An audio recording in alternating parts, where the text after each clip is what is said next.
Hello everyone, welcome to Magnet Brains, जहां आपको 100% free of cost education provide की जाती है। मतलब यहाँ आपको एक या दो चैप्टर पढ़ने के बाद में किसी भी तरीके का कोई पेमेंट करने की नीड बिल्कुल नहीं होती है। साथ ही आप यहाँ पर CET, IIT, JEE, NEET, SSC, bank, railway जैसे कॉम्पिटिटिव एग्जाम्स की प्रिपरेशन भी कर सकते हो, बिल्कुल फ्री ऑफ कॉस्ट। सो इसी अच्छी बात से स्टार्ट करते हैं आज की इस वीडियो को। This is professor Barkha Gupta, your computer educator for class 9th और class 9th information technology, book code 402 का पार्ट एम्प्लॉयबिलिटी स्किल्स को हम कंटिन्यू कर रहे हैं, जिसका आज इस वीडियो में हम डिस्कस करने वाले हैं चैप्टर नंबर 8 का complete chapter revision. Yes students, chapter number 8 components of computer system हम पूरी तरीके से कंप्लीट कर चुके हैं। सारे video lectures, topic wise assessment, exercises, सब चीजें अवेलेबल है। डिस्क्रिप्शन बॉक्स में लिंक है, वहां से आप एक्सेस कर सकते हो। साथ ही साथ हमारी मैग्नेट ब्रेन्स वेबसाइट से भी आप एक्सेस कर सकते हो। सो आज की इस वीडियो में रिवीजन में हम डिस्कस करने वाले हैं, जिसमें यदि कुछ भी छोटे मोटे डाउट्स भी यदि आपके बचे होंगे तो आज वो भी क्लियर हो जाने वाले हैं और एग्जाम के लिए ये चैप्टर आपका 100% पक्का हो जाने वाला है। सो चलिए स्टार्ट करते हैं आज की इस वीडियो को विदाउट गोइंग एनी डिले, जिसमें हम डिस्कस करेंगे different components of computer system. अब कंप्यूटर सिस्टम से आप सभी बहुत अच्छे से अवगत हैं, जानते हैं, यूज करते हैं। मोबाइल का, लैपटॉप का, पीसी का, सभी का आप यूज करते हैं, राइट। डिफरेंट कंपोनेंट्स का आप यूज करते हैं, जिसमें आप यूज करते हो keyboard, mouse, monitor, printer, scanner, है ना। डिफरेंट कंपोनेंट्स का हम यूज करते हैं, सीपीयू का यूज करते हैं, राइट। सो अब यहाँ पे देखो, इंट्रोडक्शन को हम बेसिकली डिस्कस कर ले कि कंप्यूटर सिस्टम की यदि डेफिनेशन आती है या what are the function of computer system, ऐसा कोई क्वेश्चन आपके एग्जाम में आ जाता है तो आप क्या लिख कर आने वाले हो। क्योंकि सभी यूज करते हैं, नॉलेज सभी को है, आता सभी को है, लेकिन जब लिखने की बारी आती है, आंसर लिखना होता है, तब हमें क्या लिखना है, किस तरीके से लिखना है, वो हमें बेसिकली सीखना है ना। तब हम थोड़ा सा कंफ्यूज हो जाते हैं। So a computer is an electronic device that can perform a variety of task by executing a given set of instructions.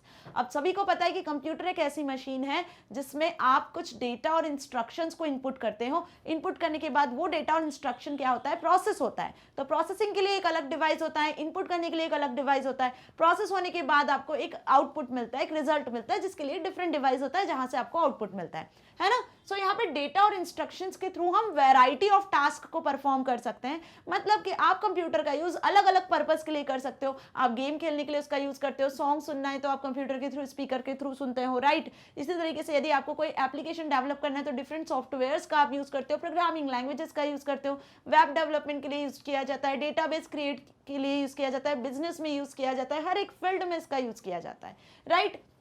So it is a versatile device and can handle multiple tasks such as performing calculations, playing music, painting, managing data and files and developing various applications. जो line मैंने अभी बताई कि different fields में variety of task के लिए हम इसका यूज करते हैं। और हर एक एज पर्सन अपनी नीड के अकॉर्डिंग डिवाइसेस का यूज करता है, ठीक है। चाहे आप मोबाइल का यूज कर रहे हो, चाहे आप स्मार्ट किसी डिवाइस का यूज कर रहे हो, या लैपटॉप, पीसी, कंप्यूटर का यूज कर रहे हो, okay. So it is able to execute various task due to its speed, accuracy, storage capacity and versatility. अब देखो यहाँ पे कंप्यूटर जो है वो हर एक टास्क को एग्जीक्यूट कर रहा है, ओके। तो किसके बिहाफ पर, क्या इसके मेन कैरेक्टरिस्टिक्स हुए, तो इसके मेन कैरेक्टरिस्टिक्स की यदि बात की जाए, फीचर्स की बात की जाए, तो जो सबसे मेन इंपॉर्टेंट फीचर है उसका वो है स्पीड। कि कंप्यूटर सिस्टम में जो प्रोसेसर होता है इसकी बहुत ज़्यादा फास्ट स्पीड होती है, बहुत फास्ट स्पीड से वो डेटा इंस्ट्रक्शंस को, प्रोग्राम्स को एग्जीक्यूट करता है। एज कंपेयर टू यदि ह्यूमन की बात करें तो किसी भी टास्क को करने के लिए हम बहुत ज़्यादा टाइम लगाते हैं, है ना। सपोज आपको मैंने कोई बिगर कैलकुलेशन के लिए कोई बिगर नंबर दे दिया, आपको क्या करना है, 5 डिजिट के नंबर को मल्टीप्लाई करना है 5 डिजिट के किसी कॉम्प्लेक्स नंबर्स के साथ में, तो हमें टाइम लगता है, हमारा ब्रेन धीरे धीरे प्रोसेस करता है। बट कंप्यूटर में जो प्रोसेसर होता है वो बहुत ज़्यादा फास्ट स्पीड से, एक्यूरेसी के साथ, एक्यूरेसी समझते हो ना, मतलब बिना मिस्टेक के आपको रिजल्ट रिटर्न करता है, आउटपुट देता है। अब कंप्यूटर सिस्टम के पास में स्टोरेज कैपेसिटी भी होती है, मतलब यहाँ पर ह्यूज अमाउंट में डेटा को आप स्टोर कर सकते हो, है ना। यहाँ पे हाई स्पीड मेमोरीज का यूज किया जाता है, जैसे हम रैम, रोम, हार्ड डिस्क का के बारे में डिस्कस कर चुके हैं आगे, ठीक है। एंड वर्सेटाइलिटी, इसमें आप बिना कोई मिस्टेक के, बिना कोई एरर के अपने काम को कर सकते हो, अपने टास्क को परफॉर्म कर सकते हो। अब जहां पे कंप्यूटर के इतने सारे एडवांटेजेस हैं, वहां पे कुछ ना कुछ हर चीज के लिमिटेशंस भी होते हैं, डिसएडवांटेजेस भी होते हैं। ओके, सो यदि 2 नंबर में क्वेश्चन आता भी है कि what are the limitations of computer, तो आप क्या लिख कर आने वाले हो, here a computer also has some limitations, for example it can not think on its own and needs instructions at every step to perform its operation. भैया computer एक डम मशीन है, हम ऐसा बोलते हैं क्योंकि ह्यूमन मेड है। आप जो उसको दोगे, जो उसको बोलोगे, वो वैसा करेगा। वो खुद का दिमाग नहीं है उसके पास, खुद से कुछ भी चीजें सोच नहीं सकता है ना, समझ नहीं सकता, डिसीजन नहीं ले सकता। इसके लिए आपको क्या करना है, आपको उसे इंस्ट्रक्ट करना पड़ता है, उसमें प्रोग्रामिंग करनी पड़ती है, उसमें इंस्ट्रक्शंस देने पड़ते हैं जब वो कुछ काम परफॉर्म करता है। जैसे सपोज आपको कोई डॉक्यूमेंट प्रिपेयर करना है, कोई सॉन्ग प्ले करना है, तो आपको कुछ इंस्ट्रक्शंस देनी पड़ेगी, आपको सॉफ्टवेयर को सिलेक्ट करना पड़ेगा, फिर आपको पर्टिकुलर ऑप्शन को सिलेक्ट करना पड़ेगा, तब आपका कोई टास्क परफॉर्म हो पाएगा, राइट। आपको कोई सॉफ्टवेयर है, गेम डेवलप करना है, तो आपको कोई प्रोग्रामिंग लैंग्वेज का यूज करना पड़ेगा, प्रोग्रामिंग लैंग्वेज सीखनी पड़ेगी, फिर सॉफ्टवेयर पे आपको प्रोग्राम्स क्रिएट करने पड़ेंगे, देन फिर वो पर्टिकुलर फंक्शन परफॉर्म होगा, राइट। सो यहाँ पे क्या बोला हमने कि computer can not think on its own and needs instructions. Instructions की जरूरत होती है उसको हर स्टेप पर to perform its operation. Okay, so ये चीज समझ में आ गई, बस एक यही इसका लिमिटेशन है। बाकी आजकल तो टेक्नोलॉजी इतनी ज्यादा आगे जा चुकी है कि आपने आर्टिफिशियल इंटेलिजेंस का नाम सुना होगा, कि मशीन को हम इंटेलिजेंट बनाने की कोशिश कर रहे हैं कि वो हमारी तरह सोच सकती है, समझ सकती है। हम उसको इतना हाई लेवल प्रोग्राम कर देंगे, कर सकते हैं कि वो क्या करे, आप ह्यूमन की तरह सोचे, ह्यूमन की तरह डिसीजन ले, अलग अलग डिफरेंट इनपुट्स पर क्या प्रोसेस करना है वो उसे आए। समझ में आया। सो ये जो लिमिटेशन है ना, इसे भी धीरे धीरे ओवरकम किया जा रहा है, राइट। बात समझ में आ गई ना। Now a computer system has 3 main components, 3 main parts होते हैं कंप्यूटर सिस्टम के, और इन तीनों कंपोनेंट का जो वर्क होता है वो अलग अलग होता है, लेकिन तीनों मिलकर एक सिंगल यूनिट की तरह काम करते हैं, एक सिंगल हम बोल सकते हैं कि एक गोल को अचीव करते हैं, राइट। अब क्या गोल है, कौन सी यूनिट है, तो 3 मेन यूनिट होती है, दैट इज इनपुट यूनिट, जिसके थ्रू हम डेटा और इंस्ट्रक्शंस को इनपुट करते हैं। बिना इनपुट के कोई प्रोसेसिंग होगी क्या, नहीं होगी। तो प्रोसेसिंग के लिए हमें डेटा को इनपुट करना है, और इनपुट के लिए हमें इनपुट डिवाइसेस का यूज करना है, इनपुट जो भी कंपोनेंट है वो यूज करना है। CPU that is processing unit. अब जो इनपुट यूनिट के थ्रू आपने डेटा को इनपुट किया है, प्रोसेसर उसे प्रोसेस करता है, जिसके लिए वो सीपीयू का यूज करता है, जिसे हम सेंट्रल प्रोसेसिंग यूनिट के नाम से जानते हैं। देन उसके बाद जो थर्ड मेन इंपॉर्टेंट यूनिट है, डेटा प्रोसेस हो जाता है, उसके बाद हमें आउटपुट मिलना होता है, तब हम यूज करते हैं आउटपुट यूनिट का। तो 3 मेन यूनिट होती है कंप्यूटर सिस्टम में। पहला होता है इनपुट यूनिट, सेकंड होता है आपका सीपीयू जो कि डेटा को प्रोसेस करता है, और थर्ड आपका होता है आउटपुट। और बिल्कुल इसी फ्लो में कंप्यूटर सिस्टम वर्क करता है। इनपुट करने के लिए हम डिफरेंट इनपुट डिवाइसेस का, डिफरेंट इनपुट कंपोनेंट का यूज करते हैं, जो आगे इस वीडियो में डिस्कस करेंगे। सीपीयू जो कि प्रोसेसिंग डिवाइस हुआ, जिसमें प्रोसेसिंग के लिए डिफरेंट यूनिट्स होती हैं, control unit, memory unit, ALU, जिसको हम डिस्कस करने वाले हैं। और आउटपुट के लिए डिफरेंट आउटपुट डिवाइसेस होते हैं, जैसे मॉनिटर, प्रिंटर, ओके, जो कि हमें आउटपुट जनरेट करके देते हैं। तो बिल्कुल इसी फ्लो में प्रोसेसिंग होती है। और ये 3 मेन कंपोनेंट, तीनों का काम अलग अलग है ना। इनपुट का काम क्या है, इनपुटिंग का, यूजर जो भी इनपुट करेगा वो डेटा इंस्ट्रक्शन को यहां तक सीपीयू तक पहुंचाना। सीपीयू का काम क्या है, प्रोसेसिंग का। सो यहाँ पर डेटा आपको प्रोसेस होता है, प्रोसेस होने के बाद में आपको क्या मिलता है, आउटपुट मिलता है। तो यहाँ पे आपको क्या मिलेगा, प्रोसेसिंग के बाद में आपका डिजायर्ड रिजल्ट मिलेगा। काम अलग अलग, लेकिन क्या कर रहे हैं, तीनों यूनिट कंबाइंडली वर्क कर रही है। तीनों यूनिट जो है, इन तीनों यूनिट से मिलकर ही बेसिकली हम बोल सकते हैं कंप्यूटर सिस्टम बना है। फाइन। अब इसका ऑर्गेनाइजेशन कैसा होता है, बेसिकली कंप्यूटर सिस्टम में वर्किंग कैसे होती है ये हम समझे, राइट। क्योंकि इस पर बेस्ड भी क्वेश्चन आता है कि what is the block diagram of computer system, है ना, हाउ कंप्यूटर सिस्टम वर्क्स। ऐसा यदि क्वेश्चन आए एग्जाम में तो क्या लिख कर आओगे। सो आपको ये डायग्राम बना के आना है और इसी को एक्सप्लेन करके आना है। This is the block diagram of computer system और basic organisation of computer with the help of block diagram, right. कैसे कंप्यूटर सिस्टम वर्क करता है, कौन सी मेन यूनिट होती है जो डेटा को प्रोसेस करती है। ओके, सो चलो स्टार्ट करते हैं। इनपुट यूनिट, इनपुट यूनिट के थ्रू हम डेटा को, इंस्ट्रक्शन को कंप्यूटर सिस्टम तक इनपुट करते हैं। अब इनपुट यूनिट में बेसिक जो यूनिट होती है वो कौन से हो गए आपके, कीबोर्ड एंड माउस। ये दो जो है ये बेसिक इनपुट डिवाइस के नाम से जाने जाते हैं। बिना कीबोर्ड के आप टेक्सचुअल डेटा या किसी भी पर्टिकुलर सिंबल्स वगैरह को आपको एंटर करना है, कुछ न्यूमेरिक डेटा एंटर करना है, वो नहीं कर पाओगे। बिना माउस के आप सिलेक्शन नहीं कर पाओगे। सो ये जो दो है ना, ये दो बेसिक इनपुट यूनिट है जिनके थ्रू हम डेटा एंटर करते हैं, ठीक है। अब जब आपने डेटा एंटर किया तो वो कहाँ जाता है, वो जाता है आपके सीपीयू मतलब सेंट्रल प्रोसेसिंग यूनिट के पास। अब सीपीयू का काम क्या हुआ, सीपीयू का काम होता है जो डेटा इनपुट हुआ है उसको प्रोसेस करना। ओके अब प्रोसेस कैसे करता है सीपीयू, यहाँ पे होती है दो यूनिट्स जिनकी मदद से सीपीयू डेटा को प्रोसेस करता है, जिसमें हम डिस्कस कर लेते हैं पहले कंट्रोल यूनिट को और दूसरा हम डिस्कस कर लेते हैं एयू को, एएलयू को। एएलयू का फुल फॉर्म है अरिथमेटिक लॉजिकल यूनिट, आता है फुल फॉर्म, जैसा इसका नाम है वैसा उसका काम है, ठीक है। अरिथमेटिक और लॉजिकल ऑपरेशन परफॉर्म करना, ये काम हो गया अरिथमेटिक लॉजिकल यूनिट का। कंट्रोल यूनिट का काम होता है इनपुट से डेटा इनपुट आया या नहीं आया, एएलयू के पास प्रोसेसिंग के लिए पहुंचा नहीं पहुंचा, सारे जो डिवाइसेस है वो कैसे वर्क कर रहे हैं, सही तरीके से वर्क कर रहे हैं नहीं कर रहे हैं, है ना, हर एक यूनिट को सिग्नल मिल रहा है नहीं मिल रहा है, राइट। तो बेसिकली सीपीयू को और सारे इनपुट डिवाइसेस को मैनेज करना, प्रोसेसिंग को मैनेज करना, सबको मैनेज करने का, कंट्रोल करने का काम किसका होता है, सीयू को होता है। तो सीयू को हम सेंट्रल नर्वस सिस्टम के नाम से भी जानते हैं और पूरे सीपीयू को आप ब्रेन ऑफ कंप्यूटर भी बोलते हैं, क्योंकि मेन जो प्रोसेसिंग का काम है, जैसे ह्यूमन बॉडी में प्रोसेसिंग का काम ब्रेन करता है ना हमारा, बिल्कुल उसी तरीके से यहाँ पे भी ब्रेन की तरह ही सीपीयू होता है जो कि ओवरऑल प्रोसेसिंग का काम करता है। अब arithmetic logical unit is the single unit responsible for processing, जो भी कैलकुलेशन करना है, जो भी लॉजिक सप्लाई करना है, जो डिसीजन लेना है, ओके, यूजर के इनपुट के अकॉर्डिंग, वो सब एएलयू का ही काम होता है। जैसे सपोज यहाँ पे आपने एंटर करा 3+4 कीबोर्ड के थ्रू, तो 3+4 आपको मॉनिटर स्क्रीन पे दिखेगा, लेकिन 3+4 जो कि 7 होता है, ओके, वो जनरेट कौन करेगा, रिजल्ट कौन जनरेट करेगा, एएलयू ही प्रोसेस करेगा। एएलयू 3+4 7 जनरेट किया, जनरेट करने के बाद में ये जो आपका आउटपुट है ये मेमोरी में स्टोर हो जाता है ना। सीपीयू ये जो प्रोसेसर है ये डायरेक्टली किस मेमोरी से इंटरैक्ट करता है, रैम से इंटरैक्ट करता है, मेमोरी यूनिट से इंटरैक्ट करता है, ये हमें पता है, रैंडम एक्सेस मेमोरी के नाम से जिसे हम जानते हैं। तो टेम्परेरीली आपका डेटा रैम में स्टोर होता है, रैम से जब आंसर जनरेट हो गया, वो रैम में आ गया, तो यहाँ से आपका जो आंसर है, वो जो आउटपुट यहाँ जनरेट हुआ है 3+4 = 7, वो आपको आउटपुट यूनिट पर शो होता है। तो रिजल्ट हमें कहाँ मिलता है, जो इन्फॉर्मेशन है वो हमें कहाँ मिलती है, आउटपुट यूनिट पर। अब बेसिक आउटपुट यूनिट क्या हो गई आपकी, मॉनिटर एंड प्रिंटर, ओके, ये बेसिक आउटपुट यूनिट्स होती है, जैसे basic input unit keyboard mouse होता है, बिल्कुल उसी तरीके से। सो ये ओवरऑल प्रोसेसिंग होती है। कंट्रोल यूनिट का काम क्या है, डेटा इंस्ट्रक्शंस को एक्सेप्ट करना, एएलयू तक पहुंचाना, एएलयू ने प्रोसेस कर लिया तो ये सिग्नल्स, टाइमिंग सिग्नल्स होते हैं यहाँ पे, है ना, सिग्नल जनरेट करता है, वो सिग्नल्स के अकॉर्डिंग कंट्रोल यूनिट एक्टिव होती है, फिर उस डेटा को मेमोरी में पहुंचाती है, मेमोरी से फिर डेटा एक्टिवेट होता है, सिग्नल्स मिलते हैं मेमोरी से, फिर कंट्रोल यूनिट उसे आउटपुट यूनिट तक पहुंचाती है, आउटपुट यूनिट पे फिर आपको आउटपुट शो होता है। तो कंट्रोल यूनिट बेसिकली वर्क करता है ओवरऑल कंट्रोल करने के लिए।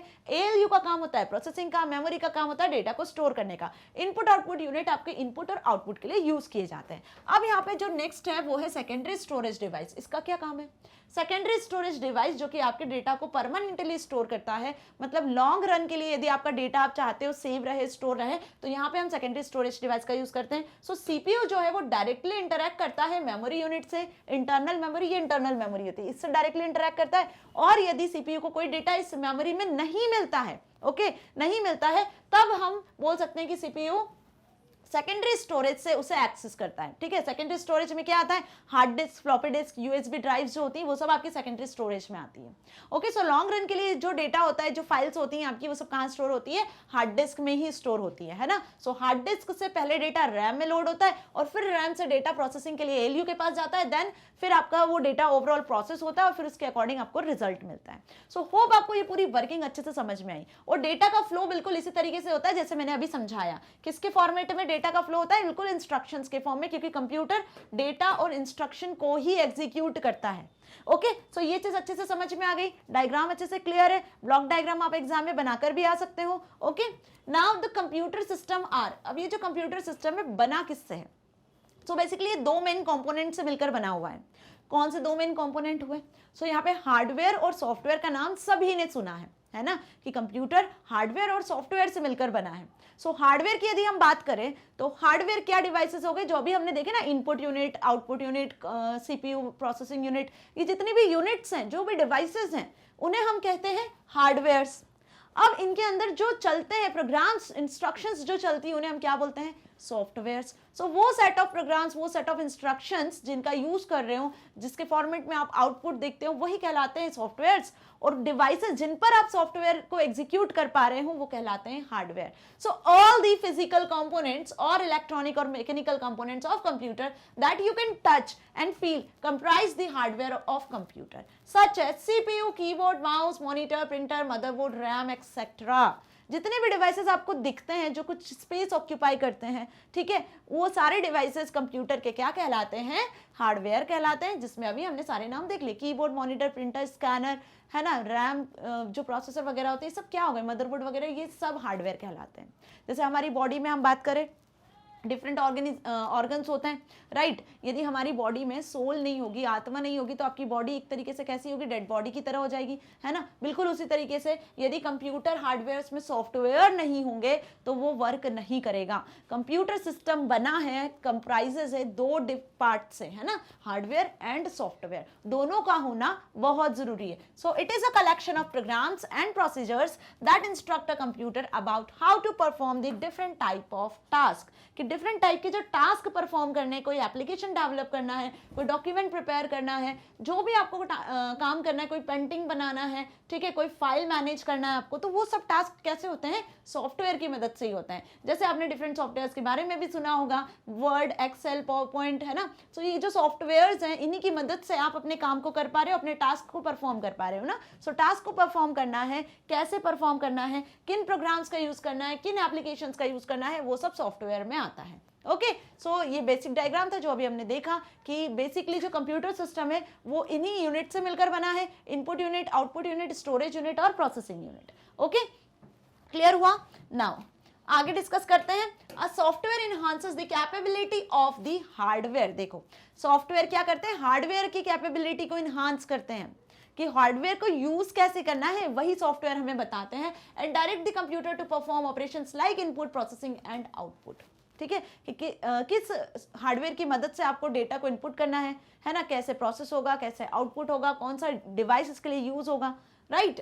Now software can be classified into 2 types. अब सॉफ्टवेयर को यहाँ पर 2 टाइप से क्लासिफाई किया गया है। वैसे तो 3 डिफरेंट टाइप के सॉफ्टवेयर होते हैं, फिर फर्दर भी उसमें क्लासिफिकेशन हम कर सकते हैं डिटेल में, बट यहाँ पे जो क्लासिफाई किया गया है आपकी बुक में वो 2 टाइप से है। पहला है सिस्टम सॉफ्टवेयर और दूसरा है एप्लीकेशन सॉफ्टवेयर। अब सिस्टम सॉफ्टवेयर क्या हो गए, सिस्टम सॉफ्टवेयर्स वो सॉफ्टवेयर हो गए जो बेसिकली कंप्यूटर सिस्टम के लिए होते हैं, मतलब सिस्टम को जो फैसिलिटी, यूटिलिटी प्रोवाइड करते हैं वो सिस्टम सॉफ्टवेयर्स होते हैं। जैसे ऑपरेटिंग सिस्टम का नाम सभी ने सुना है, Windows operating system, Linux operating system, है ना, सुना तो होगा, जानते तो होंगे थोड़ा सा भी। तो सिस्टम सॉफ्टवेयर मतलब यदि ऑपरेटिंग सिस्टम आपके कंप्यूटर सिस्टम में इंस्टॉल नहीं है तो क्या आपका कंप्यूटर सिस्टम वर्क करेगा, तो क्या आप फर्दर किसी सॉफ्टवेयर को यूज कर पाओगे, नहीं कर पाओगे ना। तो बेसिक जो सबसे पहला सॉफ्टवेयर होता है जो हमारे सिस्टम को एग्जीक्यूट करने में, डेटा प्रोग्राम इंस्ट्रक्शन को एग्जीक्यूट करने में हेल्प करता है, वो होता है ऑपरेटिंग सिस्टम। ठीक है, सो ऑपरेटिंग सिस्टम क्या हो गया आपका, सिस्टम सॉफ्टवेयर हो गया, जो सिस्टम को फैसिलिटी दे रहा है, सिस्टम को यूटिलिटी प्रोवाइड कर रहा है। जैसे अब हम बात करें एंटीवायरस सॉफ्टवेयर की, तो एंटीवायरस सॉफ्टवेयर भी सिस्टम सॉफ्टवेयर की कैटेगरी में ही आता है ना। क्यों, क्योंकि यहाँ पे एंटीवायरस सॉफ्टवेयर आपके सिस्टम को प्रोटेक्ट कर रहा है, बचा रहा है वायरसेस से, ट्रोजन हॉर्सेस जो मेलवेयर सॉफ्टवेयर से, उनसे बचाता है, राइट। तो एंटीवायरस सॉफ्टवेयर भी क्या हो गए, सिस्टम सॉफ्टवेयर के अंदर आ रहे हैं। तो अब क्लियर हो रहा है, वो सॉफ्टवेयर जो आपके कंप्यूटर सिस्टम को प्रोटेक्ट कर रहा है, यूटिलिटी फैसिलिटी प्रोवाइड कर रहे हैं, वो सिस्टम सॉफ्टवेयर होते हैं। और अब बात करते हैं हम एप्लीकेशन सॉफ्टवेयर की। तो एप्लीकेशन सॉफ्टवेयर जो यूजर को फैसिलिटी प्रोवाइड करते हैं, जो यूजर डिफरेंट एप्लीकेशंस का यूज कर रहा है, अपने टास्क को परफॉर्म कर रहा है, वैरायटी ऑफ टास्क को परफॉर्म कर रहा है, राइट। सो उनके लिए जो सॉफ्टवेयर होते हैं वो एप्लीकेशन सॉफ्टवेयर होते हैं। जैसे यहाँ पे हम वर्ड, एक्सेल, पावर पॉइंट की बात कर सकते हैं, कुछ प्रोग्रामिंग लैंग्वेजेस सॉफ्टवेयर की बात कर सकते हो आप। कुछ ऐसे सॉफ्टवेयर होते हैं, हो सकता है आप खुद अपने सॉफ्टवेयर डेवलप करना चाहते हो, तो वो सॉफ्टवेयर भी आपके एप्लीकेशन सॉफ्टवेयर के अंदर ही आते हैं। ओके, तो सॉफ्टवेयर क्लियर हुआ कि सिस्टम सॉफ्टवेयर और एप्लीकेशन सॉफ्टवेयर 2 कैटेगरी में यहाँ पे सॉफ्टवेयर को डिवाइड किया गया है। बाकी हार्डवेयर तो ढेर सारे होते हैं, हर एक डिवाइस हार्डवेयर की कैटेगरी में ही आता है, right. Now parts of computer. अभी हमने देखा कि 3 बेसिक यूनिट होती है कंप्यूटर की, ना, इनपुट यूनिट, आउटपुट यूनिट और प्रोसेसिंग यूनिट, जैसे कि सीपीयू। अब हम इनके बारे में डिटेल में डिस्कस कर लेते हैं कि इन पर बेस्ड यदि कोई एग्जाम में क्वेश्चन आया तो क्या करके आओगे भाई, हार्डवेयर के बारे में लिखा होंगे, सॉफ्टवेयर के बारे में लिखा होंगे, ब्लॉक डायग्राम बनाकर आ जाओगे आराम से, कंप्यूटर का डेफिनेशन लिखा होंगे, उसके फंक्शंस के बारे में लिखा होंगे, फीचर लिखा होंगे, राइट। इतना तो प्रिपेयर हो गया। अब इस चैप्टर पे बेस्ड क्वेश्चन आता है, right short note about input unit, ऐसा कुछ क्वेश्चन आ गया। सो क्या लिख कर आने वाले हो, कैसे कंप्यूटर सिस्टम में डेटा इनपुट होता है, कौन सी यूनिट्स होती हैं, कौन से डिवाइसेस होते हैं जो इनपुट के लिए हेल्प किए जाते हैं। सो आपको ये लिख कर आना है, these are the input devices that are used to provide input to the computer These devices are used to translate the user's commands into binary code that can be recognized by the computer. The most commonly used input devices are keyboard, mouse, scanner and joystick. कौन से devices? ये सारे devices देखो, joystick, mouse, keyboard, scanner और भी बहुत सारे input devices होते हैं, ठीक है, बहुत सारे इनपुट डिवाइसेस होते हैं और टेक्नोलॉजी के साथ में नए नए इनपुट डिवाइसेस आते जा रहे हैं मार्केट में, ठीक है, जो कि यूजर्स की रिक्वायरमेंट को फुलफिल कर रहे हैं. सो बेसिक यदि इनपुट डिवाइस की बात करें तो keyboard, mouse are the basic input devices.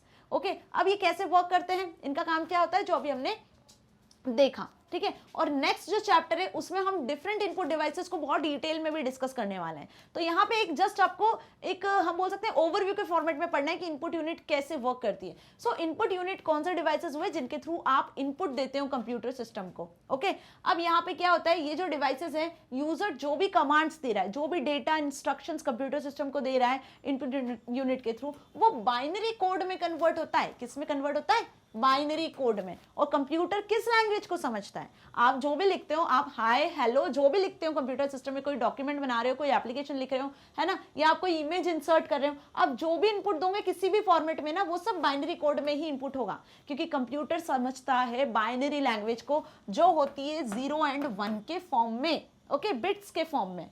Clear हुआ. तो कंप्यूटर सिस्टम में जो भी आप इनपुट करते हो ना, कीबोर्ड, माउस, जॉयस्टिक, स्कैनर, इनके थ्रू जो भी इनपुट करोगे वो बाइनरी कोड में कन्वर्ट होगा 0101 के फॉर्मेट में. तभी प्रोसेसर उसे रिकॉग्नाइज करेगा और उस डेटा को प्रोसेस कर पाएगा. समझ में आई मेरी बात. So the most commonly used input devices are keyboard, mouse, scanner and joystick. Keyboard का यूज करते हैं हम टेक्सचुअल डेटा को इनपुट करने के लिए.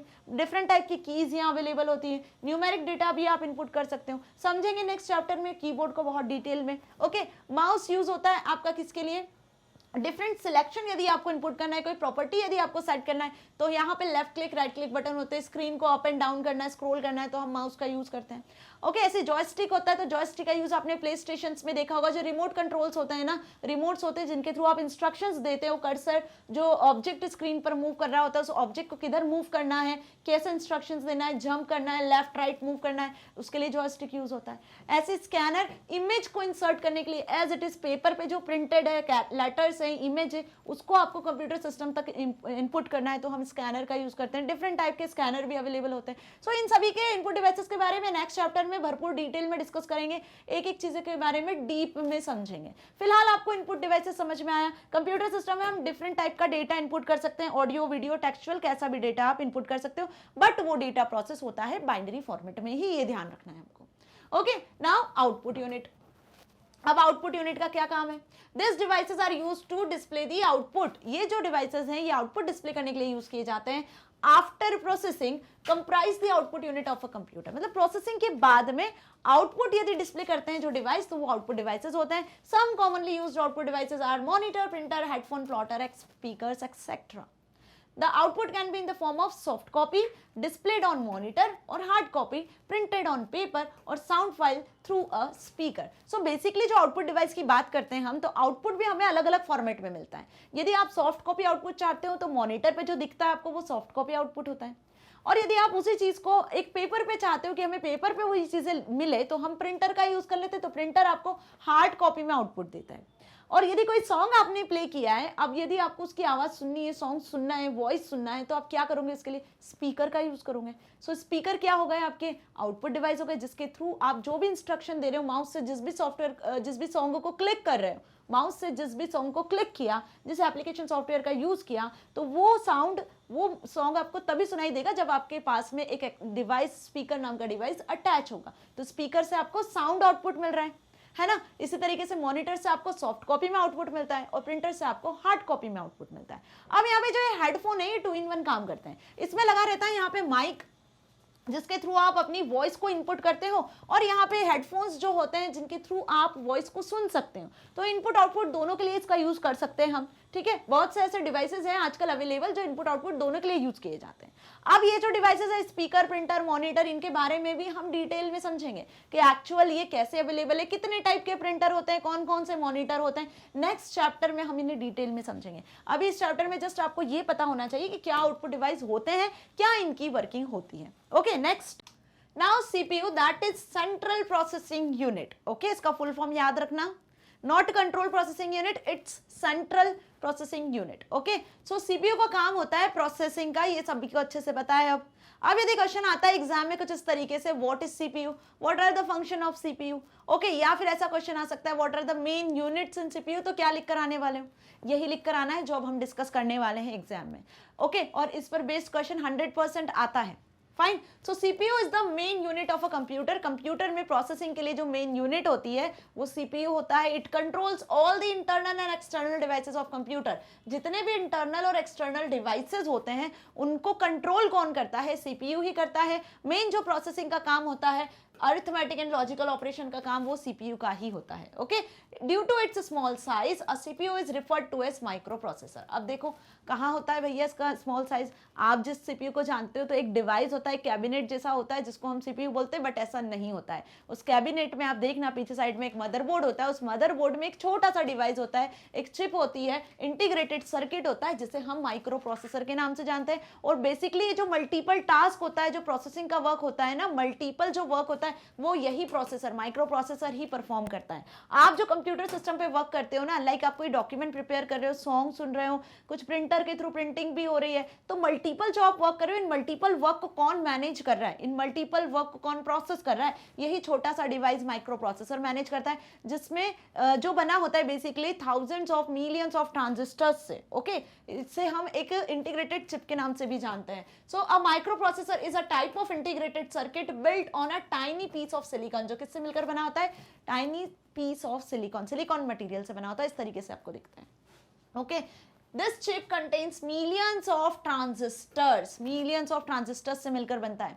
अब मैंने आपको जब हमने इस चैप्टर को डिटेल में पढ़ा था तब मैंने आपको इसका थोड़ा सा हिस्ट्री भी बताया था, जनरेशंस ऑफ कंप्यूटर भी बताया था कि फर्स्ट जनरेशन के कंप्यूटर में वैक्यूम ट्यूब यूज हुआ करते थे जो कि बहुत लार्ज इन साइज के होते थे। ठीक है, उसके बाद फिर सेकेंड जनरेशन कंप्यूटर में ट्रांजिस्टर्स को यूज किया गया जो कि थोड़ा सा वैक्यूम ट्यूब से स्मॉल इन साइज होते थे, वहां पर एक ट्रांजिस्टर, दो ट्रांजिस्टर्स ऐसे यूज किए जाते थे, राइट। लेकिन आज क्योंकि हम फिफ्थ जनरेशन में आ चुके हैं, बियॉन्ड फिफ्थ जनरेशन में है, ओके, टेक्नोलॉजी के साथ इतना ज्यादा एडवांसमेंट हुआ है कंप्यूटर सिस्टम में, सो यहाँ पर मिलियंस ऑफ ट्रांजिस्टर्स का यूज किया जा रहा है जिसकी मदद से वैरायटी ऑफ टास्क को परफॉर्म किया जा रहा है। क्यों कंप्यूटर सिस्टम इतने ज्यादा फास्ट स्पीड से एफिशिएंटली रिजल्ट को रिटर्न करता है, कैसे प्रोसेस करता है, वो इसी की मदद से प्रोसेस करता है। ठीक है, ज्यादा हीट भी प्रोड्यूस नहीं होती, स्मॉल इन साइज होते हैं। Okay, now the transistors work together to store and manipulate data that the microprocessor can perform a wide variety of functions. वही लाइन लिखी जो समझाई।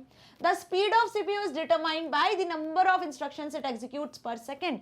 पर सेकेंड में, एक सेकेंड में कितने number of instructions computer system, ये जो माइक्रो प्रोसेसर है वो एग्जीक्यूट कर देता है, कितनी स्पीड से एग्जीक्यूट कर देता है, यही इसका मेन फंक्शन है। Okay, so which is measured in, उसको किसमें मेजर करते हैं हम, मेगा हर्ट्ज में और हर्ट्ज में।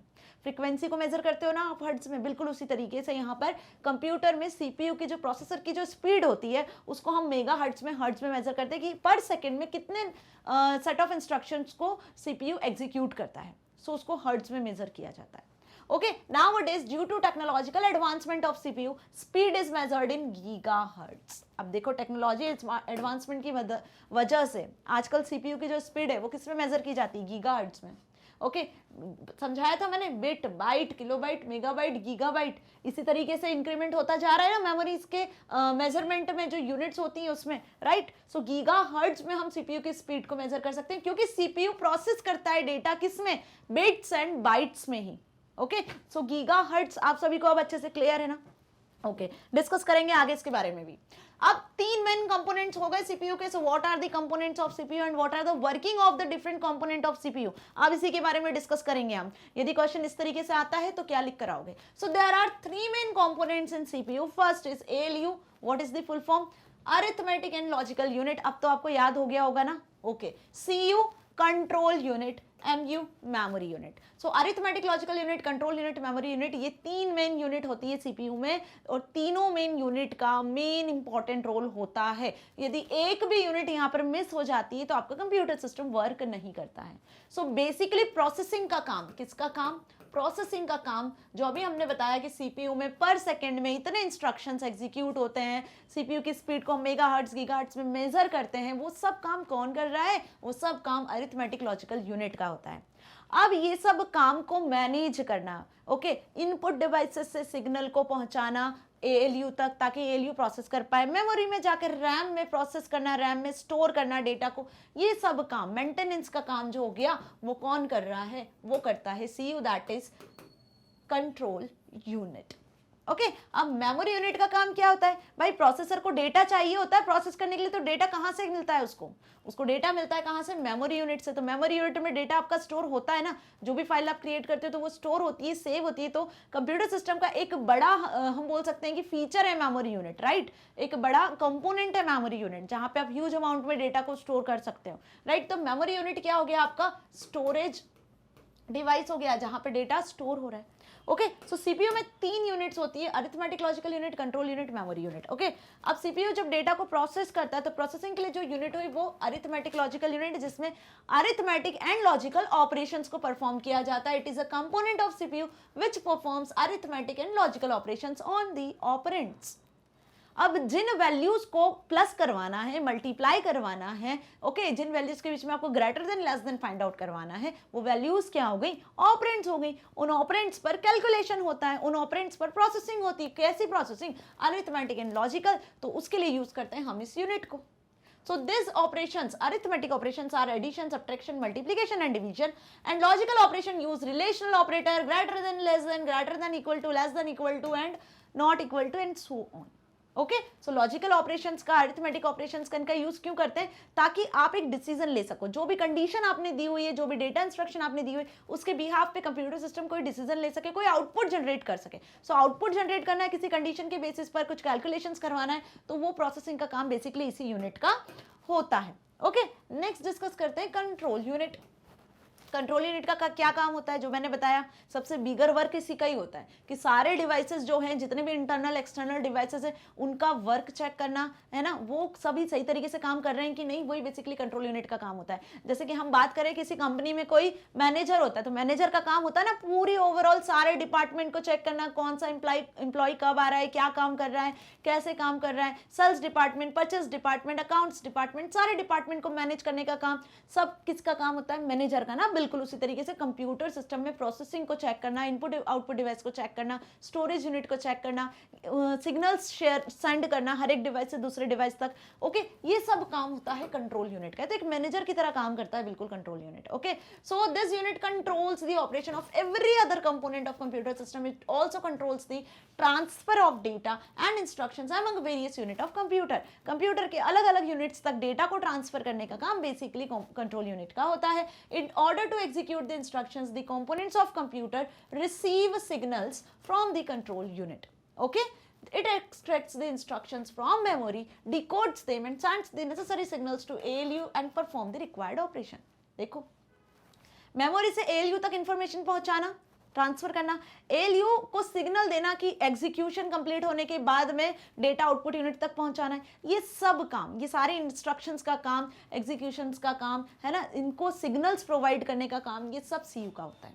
It also called the central nervous system. याद रखो, इसे हम क्या बोलते हैं, सेंट्रल नर्वस सिस्टम बोलते हैं। ठीक है, central nervous system of a computer system that manage all other unit, जो कि सारी यूनिट को मैनेज करता है। Okay, next memory unit. Memory unit का क्या काम है, it is the principal storage of computer. अब कंप्यूटर में मेमोरी 2 टाइप की होती है, primary memory and secondary memory, जिसको इंटरनल एक्सटर्नल मेमोरी के नाम से भी जानते हैं, आगे डिटेल में डिस्कस करेंगे। ओके, तो यहाँ पर डेटा आपका मेमोरी में स्टोर होता है। तो प्रिंसिपल स्टोरेज जो होता है, मतलब हम जो बोले इंटरनली जहाँ पे डेटा सबसे पहले जाके स्टोर होता है, वो होती है आपकी प्राइमरी मेमोरी, जहां से सीपीयू जो प्रोसेसर है डेटा को क्या करता है, प्रोसेस करने के लिए लेता है, वही होती है आपकी प्राइमरी इंटरनल मेमोरी, जहां पे डेटा इंस्ट्रक्शन स्टोर होता है।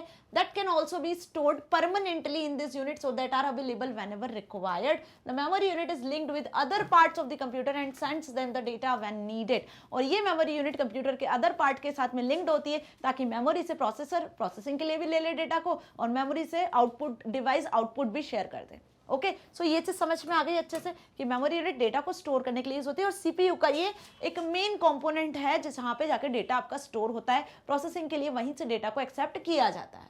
तो computer memory classified into 2 categories, जैसा बताया अभी, internal memory, external memory. Discuss करेंगे इसे भी डिटेल में। Okay, so next is registers. अब रजिस्टर्स क्या हुए, रजिस्टर्स भी एक स्मॉल मेमोरी की तरह ही होते हैं, ठीक है। रजिस्टर्स भी क्या हुआ, एक स्मॉल मेमोरी होते हैं। देखो सीपीयू को जब मेमोरी में डेटा नहीं मिलता है या सीपीयू को कोई डेटा को फास्ट एग्जीक्यूट करना है, ठीक है, या फिर हम बोले कि मेमोरी में कोई सा डेटा किस एड्रेस पर स्टोर है, वो एड्रेस सीपीयू को एक्सेस करना है, वो नहीं मिल रहा है, इन दैट केस रजिस्टर से डेटा को एक्सेस करता है processor. So register is very small data holding place in computer processor. Computer processor में क्या होता है, छोटे छोटे रजिस्टर्स लगे होते हैं जो छोटे छोटे स्मॉल अमाउंट में डेटा को स्टोर करते हैं अलग अलग चीजों से related. It holds an instruction, storage, address और डेटा, ठीक है। जैसे हम कंपनी की बात करें, sales department, purchase department, accounts department, हर एक डिपार्टमेंट में उसी डिपार्टमेंट की इंफॉर्मेशन होती है। सेल्स डिपार्टमेंट में सेल्स से रिलेटेड सारी इंफॉर्मेशन होगी, परचेस डिपार्टमेंट में परचेस से रिलेटेड सारी इंफॉर्मेशन होगी, अकाउंट्स डिपार्टमेंट में अकाउंट से रिलेटेड लाइक एम्प्लॉयज से रिलेटेड पूरी इंफॉर्मेशन होगी ना। बिल्कुल उसी तरीके से यहाँ पे छोटे छोटे रजिस्टर्स होते हैं प्रोसेसर पे, जिनमें हर एक रजिस्टर में क्या इंफॉर्मेशन है वो उससे रिलेटेड होती है। जैसे हम बात करें डेटा रजिस्टर की, एड्रेस रजिस्टर की, प्रोग्राम काउंटर की, ओके, तो ये डिफरेंट टाइप के रजिस्टर्स होते हैं जो डिफरेंट इंफॉर्मेशन को होल्ड करते हैं। स्मॉल मेमोरी की तरह समझ सकते हैं। और यहाँ से सीपीयू प्रोसेसर उन्हें फास्ट एक्सेस करता है, जिससे सीपीयू का टाइम बचता है, प्रोसेसर की स्पीड बढ़ती है और एफिशिएंटली वर्क परफॉर्म होता है। So there are various types of registers. Each registers perform a specific function. Some most commonly used registers are accumulator, data register, address register, program control. Okay, so ये different type के registers हैं जिनका different different work होता है। CPU इनको अलग अलग तरीके से एक्सेस करता है अपनी नीड के अकॉर्डिंग, जब उसको जैसा फंक्शन परफॉर्म करना है। ओके, सो क्या देखा हमने अभी, डिफरेंट पार्ट्स देख लिए, इनपुट यूनिट देख लिया, आउटपुट यूनिट देख लिया, सीपीयू के अंदर हमने जो 3 मेन पार्ट होते हैं वो डिस्कस कर लिया, रजिस्टर डिस्कस कर लिया। अब इनके बारे में कोई भी क्वेश्चन आएगा तो अच्छे से लिख कर आ सकते हो ना आंसर बिंदास होके। ओके फाइन, अब हम नेक्स्ट टॉपिक डिस्कस कर रहे हैं स्टोरेज यूनिट, जो कि मोस्ट इंपॉर्टेंट है। ये क्लासिफिकेशन यदि समझ गए, ये क्लासिफिकेशन यदि समझ गए तो आगे आप पूरी सभी टाइप की जो मेमोरी है उसके बारे में आराम से लिख कर आ सकते हो। ओके, सो क्या हो स्टोरेज यूनिट, जब आपको कंप्यूटर में डेटा को स्टोर करवाना है तो स्टोरेज यूनिट का यूज किया जाता है। 2 टाइप के स्टोरेज यूनिट होते हैं, इंटरनल, एक्सटर्नल। इंटरनल मेमोरी को, इंटरनल स्टोरेज डिवाइस को हम किस नाम से जानते हैं, प्राइमरी स्टोरेज नाम से भी जानते हैं, या फिर इसे हम कंप्यूटर का मेन मेमोरी भी कहते हैं। ओके, एक्सटर्नल स्टोरेज डिवाइस को हम किस नाम से जानते हैं, सेकेंडरी स्टोरेज के नाम से भी जानते हैं, और एक और इसका नाम होता है ऑक्सिलरी मेमोरी। यदि एग्जाम में किसी भी नाम से पूछते हैं तो अब आप कंफ्यूज नहीं होंगे, इनको हम इन सारे नाम से जानते हैं, राइट। इंटरनल मेमोरी में जो 2 मेन यूनिट होती है, जो मेन स्टोरेज यूनिट होती है, मेन मेमोरीज होती है, वो होती है रैम एंड रोम। बेसिकली यही होती हैं। बाकी टेक्नोलॉजिकल एडवांसमेंट की वजह से ये 2 टाइप की और मेमोरीज हो गई, जैसे flash memory and cache memory, ये भी इन्हीं पर ही बेस्ड है, हम बोल सकते हैं, ठीक है। इन्हीं के कॉन्सेप्ट को और हाईली हम बोल सकते हैं एडवांसमेंट के साथ में जनरेट किया गया है। नेक्स्ट देखो, रैम के फिर फर्दर टाइप होते हैं, D RAM, S RAM, S D RAM, D D R. ROM के फिर टाइप होते हैं P ROM, E P ROM, E E P ROM. इसी तरीके से यदि हम बात करें एक्सटर्नल मेमोरी की, तो एक्सटर्नल मेमोरी भी डिफरेंट टाइप की मेमोरीज हो गई, magnetic tape, floppy disk, hard disk, CD, DVD, pen drive वगैरह, ये सब क्या है, ये सब आपके एक्सटर्नल डिवाइस होते हैं जिनसे सीपीयू डायरेक्टली इंटरैक्ट नहीं करता है। सीपीयू डायरेक्टली इंटरैक्ट किससे करता है, सीपीयू डायरेक्टली इंटरैक्ट रैम से करता है। जो अभी हमने देखा ना सीपीयू में, क्या देखा अभी हमने सीपीयू में, कि सीपीयू में 3 यूनिट होती है, एएलयू, सीयू, और जो एमयू होती है मेमोरी यूनिट, तो वो कौन सी मेमोरी होती है, वो यही होती है रैम। क्या होती है, रैम होती है, जिससे सीपीयू डायरेक्टली इंटरैक्ट करता है। सीपीयू जहां से सबसे पहले डेटा को एक्सेस करता है प्रोसेसिंग के लिए, वो रैम ही होती है, ठीक है। और सीपीयू जिससे डायरेक्टली इंटरैक्ट नहीं करता है ना, जहां पर डेटा आपका परमानेंटली सेव होता है एज ए बैकअप डिवाइस जो आप यूज करते हो डेटा को स्टोर करने के लिए, वो एक्सटर्नल डिवाइस होता है। जब रैम में डेटा नहीं मिलता है सीपीयू को, तब डेटा कहां से एक्सेस किया जाता है, एक्सटर्नल डिवाइस से ही एक्सेस किया जाता है। एक्सटर्नल डिवाइस से डेटा पहला आपका कहां पे ट्रांसफर होगा, रैम में ट्रांसफर होगा, फिर सीपीयू से एक्सेस करेगा। ओके, सो ये चीज आपके माइंड में क्लियर होनी चाहिए कि इंटरनल एक्सटर्नल में क्या डिफरेंस है। बेसिकली इंटरनल जो सीपीयू के अंदर मेमोरी होती है, जो प्रोसेसर जहां से डेटा डायरेक्टली एक्सेस कर लेता है। एक्सटर्नल जहां से सीपीयू डायरेक्टली डेटा को एक्सेस नहीं कर पाता है, वो एक्सटर्नल। फाइन, अब इन्हें डिस्कस कर लें डिटेल में। इंटरनल और primary storage, every computer has a certain amount of memory usually referred to as main memory. This is called the internal memory और primary memory. Primary memory is a place where the data and programs are stored temporarily as long as they are being executed. Okay, जब तक कोई program, data, instructions आपके execute हो रहे हैं तो temporarily वो डेटा कहाँ स्टोर होता है, प्राइमरी स्टोरेज, इंटरनल मेमोरी में ही स्टोर होता है, रैम में ही स्टोर होता है। Okay, it is very fast and expensive but has limited storage capacity. यदि एक्सटर्नल मेमोरी से कंपेयर करें तो यहाँ पर उसकी जो स्टोरेज कैपेसिटी होती है वो क्या होती है, लिमिटेड होती है। बट क्योंकि सीपीयू इसे जल्दी से एक्सेस करता है, इसी से ही डेटा लेता है प्रोसेसिंग के लिए, तो ये फास्ट होती है और एक्सपेंसिव भी होती है। समझ में आ गई बात? तो इंटरनल एक्सटर्नल में यदि डिफरेंस आएगा तो आप वो भी लिख सकते हो अब easily. Okay, next, internal memory basically two type की होती है, RAM and ROM. RAM that is random access memory, ROM that is read only memory.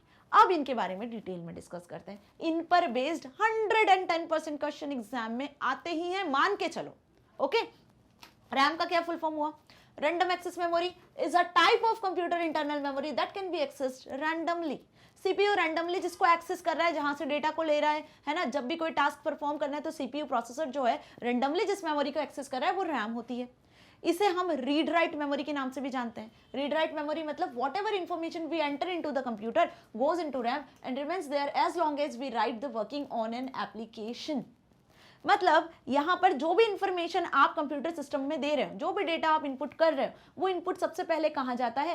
RAM में ही जाता है, और रैम से ही प्रोसेसर उससे एग्जीक्यूट करता है। ये हमने देखा, ठीक है। आप सपोज कोई फाइल बना रहे हो, आपने वर्ड, एक्सेल, पावरपॉइंट का यूज किया, सॉफ्टवेयर का यूज किया, कोई स्लाइड बनाई, कोई प्रेजेंटेशन बनाया। अब जब आप उस पर काम कर रहे हो, एट द टाइम वो कहाँ पर है स्टोर है? वो रैम में ही स्टोर है। प्रोसेसर उसको कहाँ से लेगा? रैम से ही लेगा। तो टेम्परेरीली फाइल आपकी रैम में होती है। अब फाइल बनाते बनाते, आप क्रिएट करते करते सपोज पावर ऑफ हो गया, है ना, पावर ऑफ हो गया, तो आपकी फाइल क्या हो गई? जो रैम में टेम्परेरीली स्टोर थी उसके लॉस्ट होने के चांसेस होते हैं। ओके, क्या होते हैं? रैम से वो फाइल डिलीट होने के चांसेस होते हैं, क्योंकि वो फाइल तो सेव ही नहीं की थी आपने, है ना, अचानक से पावर सप्लाई ऑफ हुआ।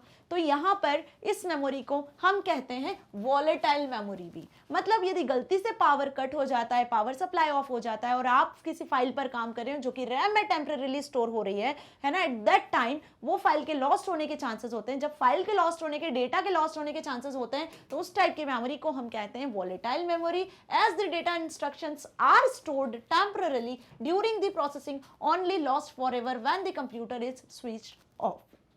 ओके, इसका एग्जांपल ले लें, क्या होता है? सो ये रीड राइट मेमोरी होती है। यहाँ पे जो भी आप डेटा लिख रहे हो, जो भी आप फाइल क्रिएट कर रहे हो, उसमें आप अगेन चेंजेस भी कर सकते हो, रीड भी कर सकते हो, राइट भी कर सकते हो। जैसे ब्लैक बोर्ड नहीं होता है, आपने देखा ना ब्लैक बोर्ड, जहाँ पे स्कूल में देखा होगा, टीचर आपको पढ़ाती है, आज कुछ पढ़ाया, डिलीट किया, फिर कल कुछ नया पढ़ाएंगे, फिर इरेज करेंगे, फिर कुछ नया टॉपिक एक्सप्लेन करेंगे। हर टीचर अपनी नीड के अकॉर्डिंग नए नए टॉपिक को इरेज करके पढ़ाती चली जाती है। ओके, सो ओवर रिटर्न होता है ना, वहां पर ओवर राइट होता है। ये चीज समझ रहे हो? तो बिल्कुल उसी तरीके से रैम में एक टेम्परेरी स्टोरेज होता है, जहां पे हर यूजर अपनी नीड के अकॉर्डिंग डेटा को स्टोर करता है, ठीक है, रीड करता है, राइट करता है, अगेन इन अगेन।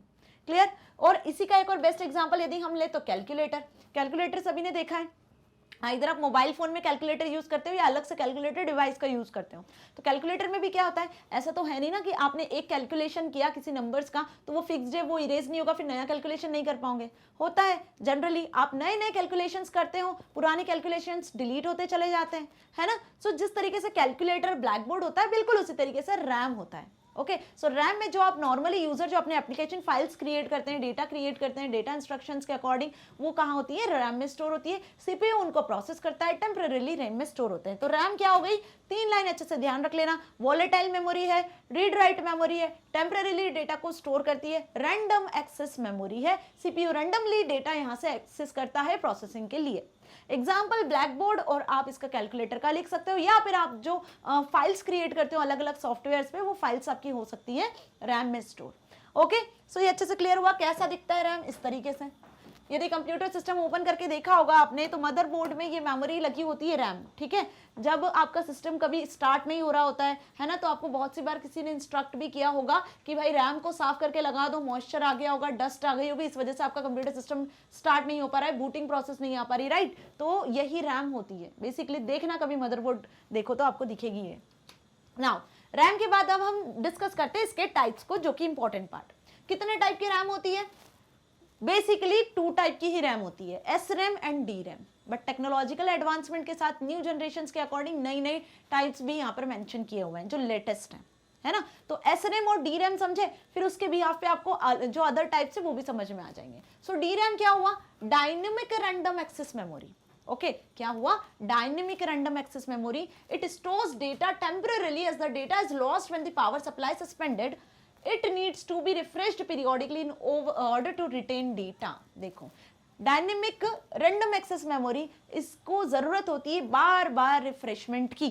ओके अब जब memory again and again refresh हो रही है तो रिफ्रेश होते समय सीपीयू को वेट करना पड़ता है, किसके लिए भाई, प्रोग्राम्स इंस्ट्रक्शंस को प्रोसेस करने के लिए। जो भी मेमोरी में स्टोर है उस डेटा को प्रोसेस करना है, तो जब ये मेमोरी रिफ्रेश होती है तो वहां पे सीपीयू को वेट करना होता है, क्योंकि सीपीयू डायरेक्ट किससे इंटरैक्ट करता है, कहां से डेटा लेता है, रैम से लेता है। यदि वो डी रैम है तो डी रैम को नीड हो रही है अगेन एंड अगेन रिफ्रेशमेंट की, ठीक है। तो जब रिफ्रेशमेंट की नीड होती है एट दैट टाइम सीपीयू को वेट करना होता है, ओके। और यहाँ पर भी डेटा आपका टेम्पररीली स्टोर होता है। डायनेमिक रैम क्या है, एक सेमीकंडक्टर मेमोरी होती है जो कि मिलकर बनी होती है आपके ट्रांजिस्टर्स और फ्लिप फ्लॉप से, ट्रांजिस्टर्स और कैपेसिटर्स से, और ट्रांजिस्टर्स और कैपेसिटर्स को अगेन एंड अगेन रिफ्रेशमेंट की नीड होती है, ओके। सो यहाँ पर हम बोल सकते हैं कि ये जो मेमोरी होती है स्लो होती है एज कंपेयर टू एसरैम, ओके, और ये लीस्ट एक्सपेंसिव भी होती है एज कंपेयर टू एसरैम। सो इसी प्रॉब्लम को ओवरकम किया गया किसके थ्रू, एसरैम के थ्रू। अब एसरैम का क्या फुल फॉर्म हो गया आपका, static random access memory. Static random access memory मतलब यहां पर ज्यादा रिफ्रेशमेंट की जरूरत नहीं होती है ना। अब ज्यादा रिफ्रेशमेंट की जरूरत नहीं है और ये जो मेमोरी आपकी फ्लिप फ्लॉप से मिलकर बनी है, ज्यादा रिफ्रेशमेंट की जरूरत नहीं है, तो सीपीयू को यहां से डेटा को एक्सेस करने में ज्यादा वेट नहीं करना पड़ता है, ओके। जब ज्यादा वेट नहीं करना पड़ रहा है तो फास्टर मेमोरी हो गई और इसी की वजह से ये मोर एक्सपेंसिव भी हो गई, ठीक है। So it does not need to be refreshed like DRAM to retain information, it loses data when the power is turned off. ये हमने देख लिया। तो समझ में आ गया अच्छे से एसरैम और DRAM। डिफरेंस आएगा तो लिख लोगे, कैपेसिटर ट्रांजिस्टर से मिलकर बनी है, फ्लिप फ्लॉप से मिलकर बनी है। यहाँ पर अगेन एंड अगेन रिफ्रेशमेंट की जरूरत होती है, यहाँ अगेन एंड अगेन रिफ्रेशमेंट की जरूरत नहीं होती है। इन दोनों का जो मेमोरी साइकिल होते हैं और जो सीपीयू साइकिल होते हैं, अब सीपीयू साइकिल मेमोरी साइकिल समझ में आता है ना, कि मतलब मेमोरी से डेटा एक्सेस करने का टाइम और सीपीयू का टाइम दोनों मैच करना पड़ता है। तो यहाँ पे मैच होता है एसरैम में, लेकिन यहाँ मैच नहीं हो पाता है, क्योंकि जब यहाँ पे रिफ्रेशमेंट होता है उस टाइम पे सीपीयू को वेट करना पड़ता है मेमोरी से डेटा को एक्सेस करने के लिए, सो वो मैच नहीं कर पाता है, ओके। ये लीस्ट एक्सपेंसिव होती है, ये मोर एक्सपेंसिव होती है। ये स्लो हो जाती है ड्यू टू इट्स रिफ्रेशमेंट, ये फास्टर होती है, सीपीयू यहां से फास्टली डेटा को एक्सेस करता है। सो ये डिफरेंस हो गए दोनों में, एसरैम में DRAM में। आ गए तो लिख दोगे ना डिफरेंस, फाइन। अब डिस्कस करते हैं हम new type RAM, that is SDRAM, synchronous dynamic random access memory. भाई DRAM जो अभी हमने देखी ड्यू टू इट्स रिफ्रेशमेंट वो क्या थी, एसिंक्रोनस थी, CPU cycle memory cycle match नहीं कर पा रहा था। लेकिन SDRAM एक ऐसा रैम है जिसमें CPU cycle memory cycle match करता है, इक्वल रहता है ना, जिसकी मदद से क्या होता है, सीपीयू फास्ट और एफिशिएंट वे में डेटा को एक्सेस करता है। So it is used synchronous interface to transmit large amount of data at high speed. High speed में लार्ज अमाउंट ऑफ डेटा यहां से ट्रांसफर होता है, सीपीयू प्रोसेसिंग के लिए लेता है। मल्टीपर्पज जो मल्टी प्रोसेसिंग होती है ना सीपीयू के थ्रू, वो इसी रैम से डेटा को एक्सेस करता है, okay. So this improves the efficiency of computer as data is delivered in shorter duration. अब देखो ये जो जितने टाइप की हम रैम देख रहे हैं ना, सिर्फ इनकी स्टोरेज कैपेसिटी और इनकी स्पीड की वजह से ही इनमें थोड़े थोड़े वेरिएशंस है। अब इसी तरीके से यदि हम आगे डिस्कस करें तो DDR होता है डबल डेटा रेट मेमोरी। देखो नाम से समझ में आ रहा है, डेटा रेट डबल हो गया, ओके। डबल डेटा रेट मतलब कहीं ना कहीं स्पीड भी हाई है और सीपीयू भी इजीली डेटा को एक्सेस कर पा रहा है, memory cycle CPU cycle match हो रही है, okay. So it is majorly used in Intel Pentium 4 systems. अब यहाँ पे बात कर लेते हैं हम थोड़ा सा 32 बिट 64 बिट कंप्यूटर सिस्टम के। तो पहले जो 32 बिट कंप्यूटर सिस्टम हुआ करते थे, मतलब प्रोसेसर, उस पर जो पिन्स होती थी वो 32 होती थी। तो 32 बिट जो सिस्टम्स होते थे वो सपोर्ट करते थे DRAM को, ओके। लेकिन आज हम बात कर रहे हैं 64 बिट की, तो वो प्रोसेसर जिनमें 64 बिट्स होती है, 64 पिन्स लगी होती हैं, सिम डिम का जो कॉन्सेप्ट होता है उसके अकॉर्डिंग जो हाई स्पीड प्रोसेसर्स होते हैं उनमें आप SDRAM DDR रैम का यूज करते हो, ठीक है। तो DDR रैम भी अलग अलग वेरिएशन में अवेलेबल है, DDR 1, 2, 3, 4 के नाम से। देखा होगा आपने, कभी देखना आप अपनी रैम जो आपके सिस्टम में लगी हुई ना, उसमें लिखा हुआ DDR1 SDRAM, DDR 2, 3, 4 RAM, okay. So it requires less power and has a speed which is double than of SDRAM। देखो मैंने क्या बताया कि इसमें लेस पावर की जरूरत होती है और डबल कैपेसिटी से ये काम करती है SDRAM से, ओके। सो आपको अच्छे से क्लियर हो गया ना, रैम का कॉन्सेप्ट भी। दो टाइप की रैम हो गई, बेसिकली दो टाइप हुए, SRAM DRAM, और SRAM DRAM के ही फिर ये फर्दर वर्जन से हम बोल सकते हैं, फर्दर जनरेशन में अवेलेबल है। स्पीड और इनकी एक्यूरेसी के अकॉर्डिंग ही इनको डिफर किया गया है, ओके। नाउ रोम। अब रोम क्या हो गई आपकी, read only memory. Read only memory मतलब वो मेमोरी जिसका डेटा सिर्फ और सिर्फ आप रीड कर सकते हो। रैम थी रीड राइट मेमोरी दोनों, जिसमें डेटा आप रीड भी कर सकते थे, राइट भी कर सकते थे, जिसमें डेटा स्टोर भी होता था, डिलीट भी इजीली हो जाता था। लेकिन रोम जो कि परमानेंट मेमोरी है, जिसका डेटा सिर्फ और सिर्फ आप रीड कर सकते हो, उसमें आप चेंजेस नहीं कर सकते हो, इसलिए इसको हम बोलते हैं रीड ऑनली। नाम से समझ लो, read only, Okay, it is a type of memory from which information can only be read, whereas in RAM information can be read from and also written to. It is non volatile memory as it stores information permanently. अब भाई RAM हमने volatile देखी थी, power supply of हो जाएगा तो जिस file पे आप काम कर रहे हो, जो डेटा आपने स्टोर किया हुआ है ना, जिस पे टेम्परेली आप काम कर रहे हो, जो टेम्परेली स्टोर है डेटा, उसके लॉस्ट होने के चांसेस होते थे, इसलिए हम उसे वोलेटाइल बोलते थे. अब ये परमानेंटली डेटा को स्टोर कर रही है, तो लाइट जाए नहीं जाए, पावर सप्लाई मिल रहा है नहीं मिल रहा है, वो डेटा परमानेंटली स्टोर होता है. अब इसका एग्जाम्पल सुनो. बूटिंग प्रोसेस सभी ने देखा है ना. कंप्यूटर सिस्टम आपका स्टार्ट होता है, सबसे पहले क्या होता है, एक ब्लैक कलर की स्क्रीन पे कुछ कोड लिखे हुए होते हैं, जिसको हम किस नाम से जानते हैं, बूटिंग प्रोसेस. मतलब सबसे पहले आपका सिस्टम बूट होता है. ये भी सुना होगा आपने, बूट होता है, इट मींस कि ऑपरेटिंग सिस्टम लोड होता है. सारे इनपुट डिवाइस, आउटपुट डिवाइस, सारे हार्डवेयर सॉफ्टवेयर, सबकी चेकिंग होती है कि सब प्रॉपर लगे हुए हैं कि नहीं, अटैच है कि नहीं, प्रॉपर वर्क कर रहे हैं कि नहीं, राइट. ये सारी चेकिंग होती है. ओके, तो उसी प्रोसेस को हम बोलते हैं बूटिंग प्रोसेस. वो जो कोड चलता है वो बूटिंग प्रोसेस का ही कोड होता है. ऑपरेटिंग सिस्टम लोड होता है, उस कोड में क्या आप चेंजेस कर सकते हो, उसको चेंज कर सकते हो क्या, नहीं कर सकते हो. अगर वो चल रहा है कोड और at that time power supply of हो गया, तो क्या वापस से वो कोड जब आएगा तो उसमें कुछ चेंजेस होकर आएंगे या वो डिलीट हो जाएगा? बिल्कुल नहीं, वो एज इट इज स्टोर है, वो परमानेंटली स्टोर है. जब जब आप सिस्टम स्टार्ट करोगे तब तब बूटिंग प्रोसेस होती है और वही same code again and again use होता है. ठीक है, operating system again and again load होता है, राइट. तो ये जो इंफॉर्मेशन ये कहाँ स्टोर है, ये रोम में स्टोर है, ये परमानेंटली स्टोर है. ओके, इसीलिए इस मेमोरी को कहते हैं नॉन वोलेटाइल, क्योंकि ये जो कोड होता है वो डिलीट नहीं हो सकता है. समझ में आया? एक और एग्जांपल है इसका. तो एक और एग्जांपल हम बोल सकते हैं, ऑडियो वीडियो जो डिस्क होती थी, सीडी डीवीडी जो डिस्क होती थी, कॉम्पैक्ट डिस्क जो होती थी, है ना. जैसे पहले आपने देखा होगा मूवी की डिस्क, मूवीज की जो सीडी मिलती थी आपको, डीवीडी मिलती थी, उसमें एक बार यदि बर्न कर दिया आपने कुछ डेटा, एक बार यदि कुछ किसी मूवी को स्टोर कर दिया, तो फिर आप डिलीट नहीं कर सकते हो. वो अलग बात है कि उनके अलग अलग वर्जन्स हैं, है ना. तो वो भी किसके अंदर आ गया, एक एग्जांपल आपका रोम का हो गया. Fine. So data stored in ROM can neither be modified nor removed. The primary use of ROM is during the booting process. This is initial program used to start up a computer when power is turned on. An audio video disc resembles a ROM. Once the songs are burned on the CD, the disc contents cannot be changed. जो बताया वही example लिखे हुए. अब रोम कितने type की हो गई?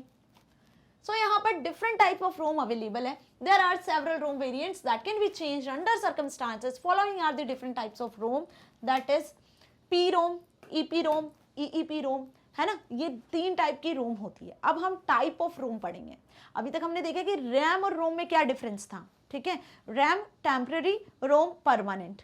रैम वॉलेटाइल, रोम नॉन वॉलेटाइल मेमोरी है. रैम में आप डेटा को रीड राइट कर सकते हो, रोम का डेटा सिर्फ रीड कर सकते हो. दोनों के एग्जाम्पल्स भी देखे. अब टाइप्स हमने रैम के तो देख लिए, अब रोम के टाइप्स में सबसे पहला है PROM, that is programmable read only memory. The content stored in PROM can be programmed using a special device known as PROM programmer. It can be programmed only once, that is at time of manufacturing, and cannot be modified later. अब देखो, PROM that is programmable read only memory.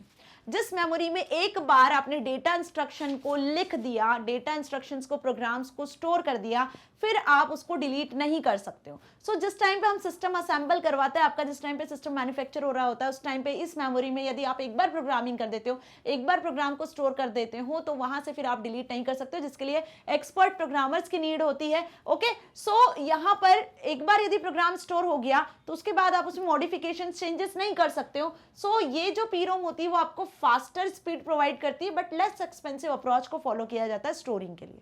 लेकिन what about जब आपको data यहां से delete करना हो तो उसके लिए भी यहां पर एक न्यू टाइप की रोम अवेलेबल है, that is EPROM. EPROM that means erasable programmable read only memory. ये वो PROM है जिसमें आप डेटा को इरेज भी कर सकते हो, ये फैसिलिटी भी मिलती है. सपोज आप अपने सिस्टम को रीअसेंबल करना चाहते हो, तो जो PROM है आप उसके डेटा को डिलीट करना चाहते हो, तो उसके लिए यहाँ पे EPROM का यूज किया जाता है. मतलब हम यहाँ से डेटा को इरेज भी कर सकते हैं, लेकिन इसके लिए स्पेशलाइज्ड सॉफ्टवेयर की जरूरत होती है और साथ ही एक्सपेंसिव अल्ट्रावायलेंट रेज की लाइट की भी नीड होती है. ओके, सो स्पेशलाइज्ड सॉफ्टवेयर की मदद से और अल्ट्रावायलेंट रेज की मदद से PROM से डेटा को इरेज किया जा सकता है, जो कि बहुत एक्सपेंसिव होता है. So it can be erased और reprogrammed repeatedly with the help of specialised software. The content stored on the chip can be erased by exposing it to ultraviolet rays. Okay, अब ये एक्सपेंसिव हुआ, लेकिन इसके बाद एक टाइप का और रोम होता है जिसमें क्या करते हैं, हम डेटा को अगेन एंड अगेन रीप्रोग्राम कर सकते हैं, डिलीट कर सकते हैं, स्टोर कर सकते हैं। सो रोम का ये जो टाइप है, थर्ड टाइप, जिसका नाम है E E P ROM, electrically erasable, electronically erasable programmable read only memory. क्या है इसका full form? Electronically erasable programmable read only memory. मतलब इस मेमोरी से डेटा को आप इलेक्ट्रॉनिकली, इलेक्ट्रिकल पल्स के फॉर्मेट में, इलेक्ट्रिकल सिग्नल्स के फॉर्मेट में डेटा को डिलीट कर सकते हो। 10,000 टाइम्स आप यहां से डेटा को डिलीट कर सकते हो और फिर कुछ नया प्रोग्राम लिख सकते हो, नए तरीके से डेटा को स्टोर करवा सकते हो। Okay, so the content on the chip can be erased and reprogrammed in blocks instead of 1 byte at a time. It also has the provision of selective removal, which means we can erase the particular data byte by byte instead of erasing it completely. यहाँ पे जो electronic signals की presence में data delete होता है वो byte by byte data delete किया जाता है, ना कि पूरा कंप्लीट डेटा। ओके, अब मेमोरी किस में मेजर करते हैं हम? बिट बाइट में मेजर करते हैं ना, तो यहाँ पे बाइट बाय बाइट डेटा को आप इरेज कर सकते हो। 10,000 टाइम्स यहाँ से आप डेटा को इरेज कर सकते हो, स्टोर करवा सकते हो। ओके, सो ये एक नया टाइप है ईईपी रोम। फाइन, तो रोम का हमने 3 टाइप देख लिए, P ROM, E ROM and E E P ROM. अब यदि एग्जाम में डिफरेंस आता है रैम रोम के बीच में लिखने को, तो क्या लिखकर आने वाले हो देख लो। यहाँ पे लिखना है आपको both read data and we can write data into the memory in RAM, और यहाँ पे आप only reading of data is possible, आप सिर्फ डेटा को रीड कर सकते हो। RAM is volatile, if the power supply is interrupted then the data is lost, तो वॉलेटाइल है। और यहाँ पर रोम होती है नॉन वॉलेटाइल, यहाँ पे जो डेटा आपने एक बार लिख दिया तो पावर सप्लाई यदि लॉस्ट भी हो जाती है तो वो डेटा वहां पे मेंटेन रहता है। Okay, it is mainly of 2 types, D RAM, S RAM, further types भी देखे हमने, और it is mainly of 3 types, P ROM, E P ROM and E E P ROM. ये टेम्परेरी डेटा को स्टोर करता है और ये जो है आपका रोम परमानेंट डेटा को स्टोर करता है, as it is non volatile and as it is volatile. तो वॉलेटाइल नॉन वॉलेटाइल में होप अब कोई कंफ्यूजन नहीं होगा। फिर भी होता है तो एक चीज माइंड में ध्यान रखना कि रैम टेम्परेरीली है तो वॉलेटाइल है, पावर सप्लाई होता है, पावर सप्लाई ऑफ होता है तो डेटा डिलीट हो जाता है, ठीक है, तो वॉलेटाइल। डेटा डिलीट नहीं होता है रोम में, पावर सप्लाई ऑफ भी हो जाए तो डेटा डिलीट नहीं होता है, तो नॉन वॉलेटाइल। क्योंकि वॉलेटाइल नॉन वॉलेटाइल में डिफरेंस, प्रॉब्लम, कंफ्यूजन अधिकतर होता है बच्चों को, तो अब ये कंफ्यूजन मैंने यहाँ दूर कर दिया। Now flash memory. Flash memory क्या हो गई? ये अनदर टाइप की कंप्यूटर मेमोरी होती है ना, इसे हम ईईपी रोम भी बोल सकते हैं कि एक स्पेशल टाइप की ईईपी रोम है which maintains the stored information even without a power source. भाई बिना पावर सोर्स के भी आपका डेटा मेंटेन करती है फ्लैश मेमोरी। जैसे आपने यूएसबी पेन ड्राइव्स वगैरह का यूज किया है ना, पेन ड्राइव में भी डेटा आपका स्टोर रहता है कि नहीं, बिल्कुल उसी तरीके से यहाँ पे फ्लैश मेमोरी होती है। The contents can be erased and reprogrammed into big sections making it faster and regular E E P ROM. यहाँ पे आप कंटेंट को डिलीट भी कर सकते हो, स्टोर भी कर सकते हो अपने according. Flash memory being durable, it's majority during in memory cards, mobile phones, MP3 player etcetera. Memory cards आप सभी ने देखी है ना, MP3 प्लेयर देखा है, मोबाइल फोन्स देखे हैं, ठीक है, इन सभी में क्या लगी होती है? फ्लैश मेमोरी होती है। ओके, समझ में आ गया फ्लैश मेमोरी क्या होती है? Okay fine. Cache memory, cache memory को हम CACHE इसको हम प्रोनाउंस करते हैं कैश के नाम से, ई साइलेंट होता है। Memory is a special high speed memory which can either be inserted on motherboard or made a part of CPU। देखो ये एक स्पेशल टाइप की हाई स्पीड मेमोरी होती है, special type high speed memory, जैसा नाम वैसा काम है इसका। कैसी मेमोरी होती है? देखो 2 तरीके से अवेलेबल होती है, या तो सीपीयू पे जो आपका माइक्रो प्रोसेसर होता है, जो प्रोसेसर होता है उस पर इनबिल्ट भी आती है ये मेमोरी, या फिर इसको आप अलग से भी यूज कर सकते हो। ये एक हाई स्पीड मेमोरी कैसे बनी? देखो सीपीयू जो होता है, जो प्रोसेसर है, वो एक्सेस करता है किसको? रैम को। रैम से डेटा को एक्सेस करता है प्रोसेसिंग के लिए। जब रैम में नहीं मिलता है डेटा तो क्या होता है? हार्ड डिस्क से फिर डेटा रैम में स्टोर होता है, फिर सीपीयू उसको एक्सेस कर पाता है ना। अब यहाँ पे सीपीयू को जब डेटा रैम में नहीं मिल रहा है तो सीपीयू को वेट करना पड़ रहा है, राइट, और सीपीयू को वेट करना पड़ रहा है, कहीं ना कहीं आपका प्रोसेसिंग टाइम कम हो रहा है ना, एफिशिएंसी कम हो रही है। सो यहाँ पर एक बीच में एक मेमोरी यूज की जाती है जिसको हम बोलते हैं कैश मेमोरी। कैश मेमोरी की मदद से सीपीयू यहाँ से डेटा को फास्ट स्पीड से एक्सेस करता है। मतलब रैम और सीपीयू के बीच में एक मेमोरी काम करती है जिसे कैश मेमोरी कहते हैं, जहां पे डेटा आपको इजीली मिल जाता है। रैम से जो डेटा है वो कैश में आता है और कैश से सीपीयू को एक्सेस करने में टाइम नहीं लगता है। So CPU uses cache memory to store instructions that are repeatedly required to run a program. वो इंस्ट्रक्शंस जो सीपीयू को बार बार एग्जीक्यूट करने के लिए लग रही है, वो डेटा, वो इन्फॉर्मेशन जो सीपीयू को अगेन एंड अगेन चाहिए प्रोसेस करने के लिए, तो वो कैश मेमोरी में प्रेजेंट होता है ताकि सीपीयू फास्ट वे में उसे एक्सेस कर पाए और ओवरऑल ओवरऑल सिस्टम की जो स्पीड है वो इंप्रूव हो सके। Okay, so it is much more expensive. अब क्योंकि भाई ये फास्ट है, हाई स्पीड मेमोरी है, इससे कंप्यूटर सिस्टम का परफॉर्मेंस बढ़ रहा है, सीपीयू प्रोसेसर की स्पीड बढ़ रही है, तो ये जो मेमोरी है रैम के कंपैरिजन में एक्सपेंसिव होती है, but it is well worth getting a CPU and motherboard with inbuilt cache memory in order to maximise the system performance. System की परफॉर्मेंस को बढ़ाने के लिए ये मेमोरी यूज की जाती है वैसे, ठीक है, और सीपीयू के साथ इनबिल्ट भी आती है और अलग से भी इसको यूज किया जाता है, बट वैसे देखा जाए तो आजकल ये सीपीयू के साथ इनबिल्ट ही आती है। ओके, नाउ एक्सटर्नल मेमोरी और सेकेंडरी मेमोरी। अभी हमने इंटरनल मेमोरी के बारे में डिटेल में समझ लिया, अब एक्सटर्नल मेमोरी को डिस्कस करने वाले हैं। सो एक्सटर्नल मेमोरी क्या हो गई, इसको हम ऑक्सिलरी मेमोरी और सेकेंडरी मेमोरी के नाम से भी जानते हैं। मेन मेमोरी जैसे होती है बिल्कुल उसी तरीके से यहाँ पे भी डेटा स्टोर किया जाता है, बट यहाँ पे डेटा आप ह्यूज अमाउंट में परमानेंटली स्टोर करते हो। ध्यान से समझना, ह्यूज अमाउंट में यदि डेटा स्टोर करना है तो यहाँ पे परमानेंट वे में ह्यूज अमाउंट को आप स्टोर कर सकते हो, बट मेन मेमोरी में जो डेटा होता है उसका स्टोरेज कैपेसिटी जो होता है लिमिटेड होता है। Whenever required the data for processing gets transferred from the secondary memory to the primary memory. ध्यान से देखो, सीपीयू को जब डेटा चाहिए होता है प्रोसेसिंग के लिए, तो लॉन्ग रन के लिए जब डेटा जब लार्ज स्टोरेज में रहता है, सेकेंडरी स्टोरेज में रहता है, तो वो पहले इंटरनल मेमोरी में रैम में जाता है और रैम से फिर सीपीयू से एक्सेस कर सकता है। मतलब कि यदि हम बात करें सीपीयू की, तो प्रोसेसर जो है डेटा को कहां से एक्सेस करता है, रैम से, मतलब इंटरनल मेमोरी से। यदि यहां नहीं मिलता है डेटा को तो वो कहां से एक्सेस करेगा, उसे सेकेंडरी स्टोरेज से, हार्ड डिस्क से एक्सेस करेगा। हार्ड डिस्क से पहले डेटा रैम में आएगा और रैम से फिर जाएगा सीपीयू के पास प्रोसेसिंग के लिए। सो यहाँ पे डेटा के लिए एग्जीक्यूशन के लिए सीपीयू को क्या करना होता है, वेट करना होता है। ओके, सो ये लाइन भी अच्छे से समझ में आ गई। नाउ यहाँ पे हम डिस्कस करेंगे different type of external storage, that जैसे कि हार्ड डिस्क हो गया, मैग्नेटिक टेप हो गया, floppy disk, CD, DVD, flash drive, pen drive, ये सब क्या है, ये सब आपके किस में आते हैं, यूएसबी ड्राइव वगैरह, ये सब सेकेंडरी स्टोरेज में आते हैं, एक्सटर्नल डिवाइस में, जो आप अलग से अटैच करते हो। ओके, जो प्रोसेसर के अंदर नहीं आते basically. Now therefore data has to be stored separately in a secondary storage device to make it permanent and accessible for longer duration of time.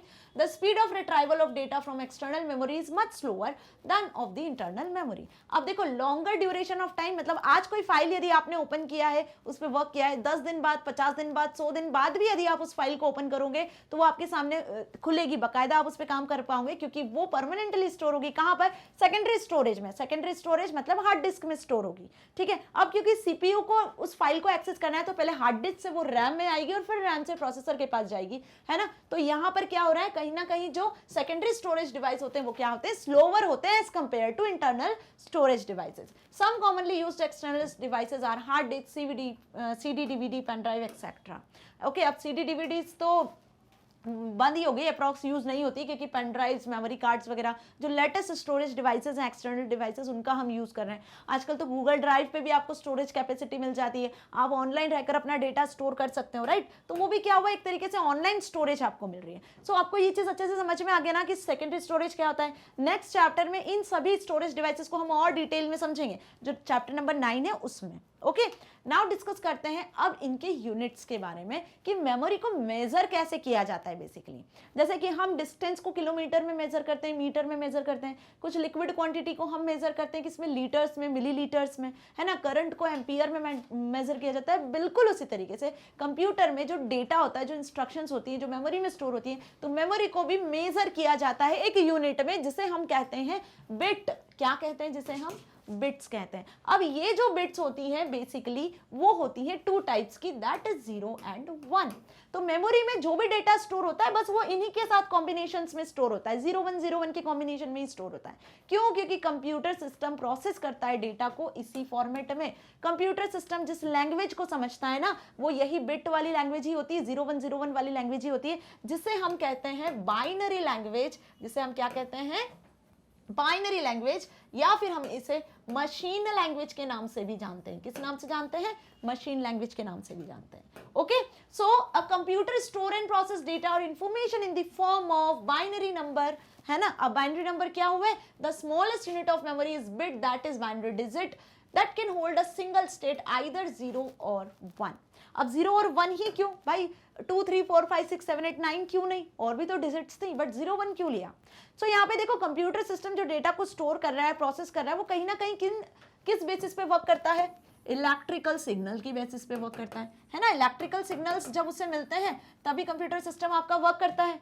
तो यहाँ पे इलेक्ट्रिकल सिग्नल्स दो टाइप के होते हैं और किस बेसिस पे वर्क करते हैं इलेक्ट्रिकल सिग्नल्स भी, वोल्टेज के बेसिस पर।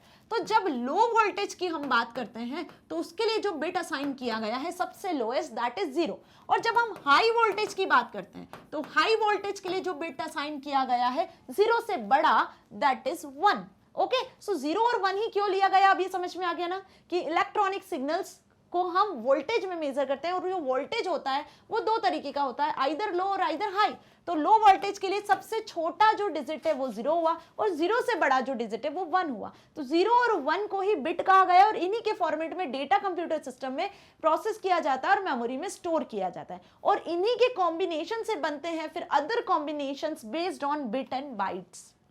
ओके, सो क्या कॉम्बिनेशन हो गए ये भी हमने डिटेल में समझा। एक डेडिकेटेड वीडियो मैंने इस पे बनाया हुआ है कि 4 बिट मिलकर क्या बनाते हैं, a group of 4 bit is known as nibble. Okay, ऐसे group of 8 bit is known as byte. Okay, कैसे, सपोज मैंने कोई कैरेक्टर लिखा इस तरीके से, ये जो 4 बिट है दिख रहा है आपको 0101, इसी कॉम्बिनेशन से ही बनेंगे सारे 0101। तो ये 4 बिट बनकर क्या बना रहे हैं, एक निबल क्रिएट करते हैं। ठीक है, इसको हम कैसे बोलते हैं, 1 निबल।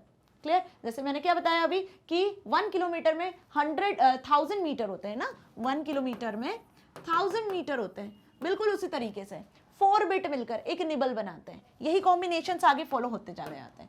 8 बिट मिलकर 8 बिट लाइक दिस 11000011, ऐसे कुछ 8 बिट मिलकर क्या बनाते हैं, 1 बाइट बनाते हैं। क्या बनाते हैं, 1 बाइट।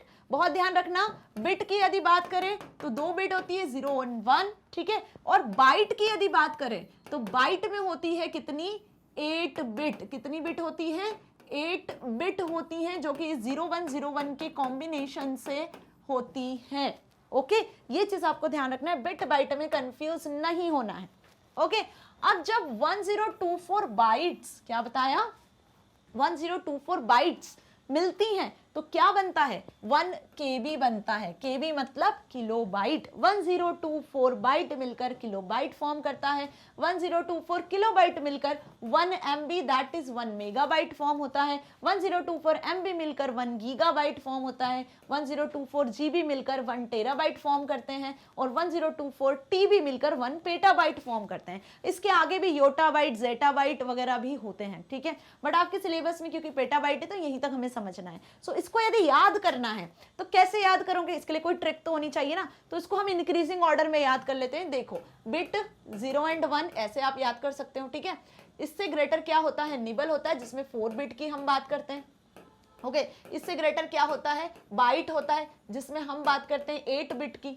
बाइट से ग्रेटर क्या हो गया, बाइट से ग्रेटर हो गया आपका 1024 बाइट मिलकर क्या बनता है, किलोबाइट, है ना। 1024 किलोबाइट मिलकर क्या बनता है, मेगाबाइट। मेगाबाइट से बड़ा गीगाबाइट, गीगाबाइट से बड़ा टेराबाइट, टेराबाइट से बड़ा पेटाबाइट। ओके, इस तरीके से ये मेमोरी का जो मेजरमेंट है ना, मेमोरी को मेजर करने का जो यूनिट है वो इंक्रीज होता चला जाता है। अब पहले आपने देखा होगा जो CD DVDs होती थी, फर्स्ट जनरेशन सेकंड जनरेशन के कंप्यूटर्स में मैग्नेटिक टेप यूज किया जाता था, वो किलोबाइट मेगाबाइट तक ही उनकी कैपेसिटी होती थी। लेकिन आज टेक्नोलॉजी के साथ जब हम आगे बढ़े तो नए नए स्टोरेज डिवाइसेस हैं, उनकी कैपेसिटी भी इतनी ज्यादा इंक्रीज हो गई है कि आप टेराबाइट गीगाबाइट तक मेमोरी को यूज कर सकते हो। आपने सुना होगा हार्ड डिस्क को भी, है ना, तो हार्ड डिस्क भी कैसे यूज की जाती है, टेराबाइट तक मार्केट में अवेलेबल है एक्सटर्नल हार्ड डिस्क, राइट। सो टेराबाइट में कितने गीगाबाइट होते हैं, 1024 गीगाबाइट होते हैं। ओके, ये चीज समझ में आ गई। नाउ इसको आप कैसे बोलोगे, 1024 को, यदि 1024 को कैलकुलेट करना है तो हम 2 to the power 10 से भी इसको लिख सकते हैं। अब 2 ही क्यों लिया, क्योंकि बिट क्या होती है, 0 एंड 1, 2 ही बिट होती हैं, इसी को हम बाइनरी नंबर्स बोलते हैं, और इसी के फॉर्मेट में कंप्यूटर सिस्टम जो प्रोसेसर होता है डेटा को प्रोसेस करता है ना, जिसके लिए हम यूज करते हैं बाइनरी लैंग्वेज का नाम। ओके, सो मशीन लैंग्वेज क्या हो गई, बाइनरी लैंग्वेज हो गई। ओके, सो यहाँ पे फिनिश हो गया क्या, आपका पूरा चैप्टर का कंप्लीट रिवीजन। सो होप अब आपको ईच एंड एवरी टॉपिक अच्छे से क्रिस्टल क्लियर हो गया होगा, किसी भी टॉपिक में कोई डाउट नहीं होगा। फिर भी यदि डाउट है तो आप कमेंट सेक्शन में लिख सकते हो, आपके डाउट को 100% सॉल्व किया जाएगा। सो स्टूडेंट्स, मैग्नेट ब्रेन्स की जो वीडियोस हैं अब ना सिर्फ आप यूट्यूब से बल्कि आप मैग्नेट ब्रेन्स की सॉफ्टवेयर ऐप से भी एक्सेस कर सकते हो। प्ले स्टोर पे एप्लीकेशन अवेलेबल है, साथ ही साथ आप गूगल पे magnetbrains.com वेबसाइट को भी एक्सेस कर सकते हो। अब आपको हर प्लेटफॉर्म पे मैग्नेट ब्रेन्स की वीडियोस मिल जाने हैं बिल्कुल free of cost with the high quality education, ना सिर्फ K-12 के लिए बल्कि CBSE, Hindi English medium, NTSC, olympiad, CUET, IIT, JEE, NEET etcetera, इन सभी के लिए आपको वीडियोस मिलेंगे 100% फ्री ऑफ कॉस्ट। आप एक्सेस कर सकते हो हमारे चैनल के साथ साथ फेसबुक, इंस्टा, ट्विटर के आईडीज को भी, जहां से आपको करंट इंफॉर्मेशन मिलेगी कोर्स एंड सिलेबस के बारे में। सो मैग्नेट ब्रेन्स आपको 100% free of cost education provide कर रहा है किंडरगार्टन से लेकर क्लास 12 तक, ताकि आप अपने एग्जाम में बहुत अच्छे मार्क्स को स्कोर कर सकते हो, साथ ही साथ अपनी लाइफ में कुछ बहुत अच्छा अचीव कर सकते हो। मिलेंगे नेक्स्ट चैप्टर में नेक्स्ट टॉपिक के साथ। Till then stay here, stay happy. Thank you so much.